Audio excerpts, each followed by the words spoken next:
Hello my dear legend ladies. So చాలా healthy recipe అండి and చాలా ఈజీగా అయిపోతుంది. సో మునగాకు పౌడర్ ఎలా చేసుకోవాలో చూద్దాం రండి. ఫస్ట్ ఆయిల్ తీసుకోండి ప్యాన్లో. అవి కొంచెం ఆయిల్ కొంచెం హీట్ ఎక్కిన తర్వాత దాంట్లో పచ్చెనగపప్పు వేయండి. సో పచ్చెనగపప్పు వేసిన తర్వాతకి అది కొంచెం ఫ్రై అవ్వనివ్వండి. ఆ తర్వాత దాంట్లోకి తగినంత ధనియాలు వేసుకోండి. మరీ ఎక్కువ వేసినా సరే చేదవుద్దండి. సో అండ్ నెక్స్ట్ వచ్చేసి మినపప్పు వేసుకోండి. మినప గుండ్ల కన్నా పప్పు చాలా హెల్తీ అండి, పొట్టుతోటి తింటేనే. సో మినప గుండ్లు స్కిప్ చేయడానికి ట్రై చేయండి మీరు డైట్లో. నెక్స్ట్ ఎండుమిరపకాయలు వేసి కొంచెం డ్రై అవ్వనియండి. ఆ తర్వాత కొంచెం జీలకర్ర వేయండి, బికాస్ డైజెస్టివ్ పవర్కి ఇంప్రూవ్ అవుద్ది కాబట్టి జీలకర్ర కొంచెం వేసుకోండి. సో ఇవన్నీ కొంచెం లైట్ బ్రౌన్ వచ్చే వరకు వేయించుతూ ఉండండి.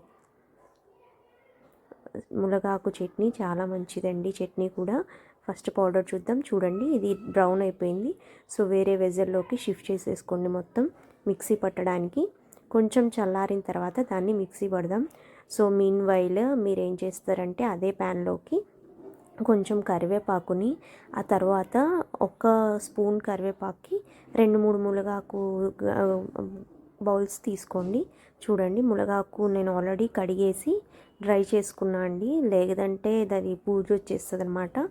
సో చూడండి ఇది కొంచెం మగ్గే టైంలో ఆ టైంలో మనము ఇందాక మనం తీసుకున్నవి మొత్తం మిక్సీ పడదామండి. ఇవి మగ్గే టైంలో చూడండి లైట్ బ్రౌన్ కలర్ రావాలన్నమాట.